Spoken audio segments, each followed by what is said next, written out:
Feed dairy farms में जो modern dairy farms हैं वो तैयार की जाती है, उसके लिए TMR वैगन खरीदी जाती है। कोई भी डेयरी फार्म का जो सबसे मेजर एक्सपेंस है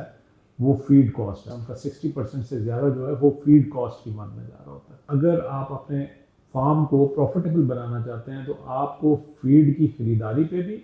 और उसके बाद फीड बनाते हुए उसका भी बड़ा ख्याल रखना पड़ेगा। एनिमल को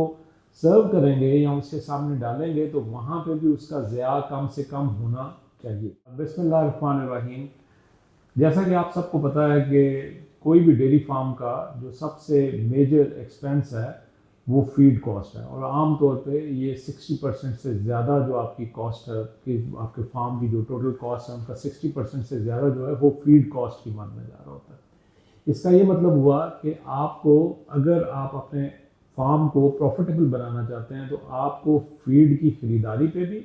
और उसके बाद फीड बनाते हुए उसका भी बड़ा ख्याल रखना पड़ेगा, और उसके बाद जब आप फीड अपने एनिमल को सर्व करेंगे या उसके सामने डालेंगे तो वहाँ पे भी उसका ज़िया कम से कम होना चाहिए।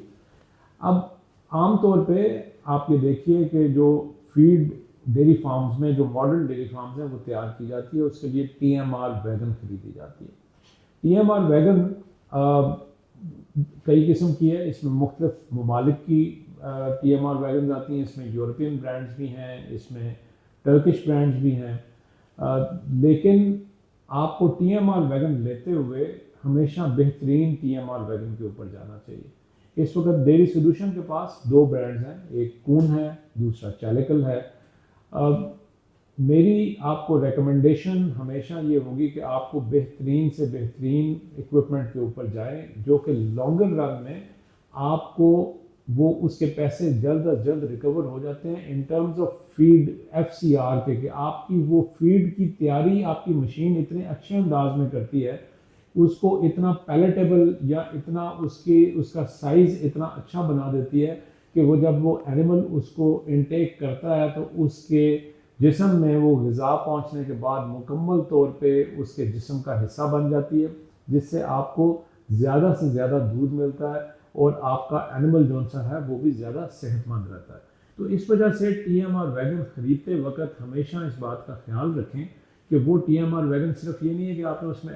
आपने फीड डाल दी तो वो आपको नज़र आ रहा है कि वो घूम रही है, उसका घूमना मकसद नहीं है। जिस वक्त उसमें से खुराक बाहर निकले तो क्या उसका जो साइज़ है वो उस जो इस वक्त एक रिकमेंडेड साइज़ होता है फीड का एक एनिमल के लिए, क्या उसके ऊपर है, क्या वो एक होमोजीनियस मिक्स है। क्योंकि आप जब अपनी रेसिपी बनाते हैं तो आप उसमें दसियों किस्म की चीज़ें डालते हैं, तो क्या वो इतने अच्छे तरीके से मिक्स हुआ है कि वो हर केजी में या हर जगह पे उसको मुकम्मल ग़िज़ा जो सी है वो मिले, ना कि ये ना हो कि एक चीज़ जो सी है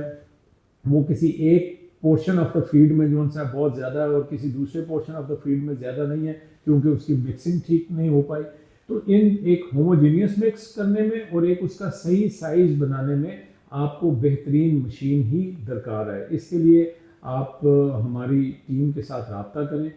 नीचे दिए गए नंबर्स के ऊपर, और अगर आप ऑलरेडी अपनी मशीन चला रहे हैं तो मशीन में मैंने बहुत सारे लोगों को ये भी देखा है कि वो मशीन ले लेते हैं और वो ये समझते हैं कि बस ये चलती रहेगी, उसके अंदर जो ब्लेड्स लगे हुए हैं उनकी 12 एक लाइफ है, और उस ब्लेड को आप अपने वक्त मुकर्ररा के ऊपर अगर चेंज करेंगे तो वो फिर मशीन आपको रिजल्ट देगी। अदरवाइज़ वो शुरू में तो शायद रिजल्ट अच्छे दे रही है, लेकिन अगर वो आगे चल के उसके ब्लेड जो से हैं वो मुकम्मल तौर पे घिसे हैं और उसको वक्त के ऊपर आपने तब्दील ना किया तो वो फिर आप सिर्फ और सिर्फ अपना डीजल का ज़िया कर रहे हैं और अपनी मशीन को चक्कर दे रहे हैं, अदरवाइज़ उसका कोई मकसद नहीं है उस मशीन को चलाने का। और आपको मशीन खरीदते वक्त इस चीज़ का भी ज़रूर ख्याल रखें कि कई दफ़ा आपको ये लगता है कि अच्छा यार ये मैं मशीन ख़रीद रहा हूँ, इसकी अप फ्रंट कॉस्ट बहुत ज़्यादा है, यानी तो उसकी कीमत बहुत ज़्यादा है, लेकिन आप कई दफ़ा एक सस्ती मशीन ले लेते हैं और बाद में पता चलता है कि उसके पार्ट्स इतने महंगे हैं कि आपको ओवर द ईयर्स आपको वो मशीन जो उस वक्त जो बाकी मशीनों से आपको सस्ती लग रही थी वो आपको मशीन बहुत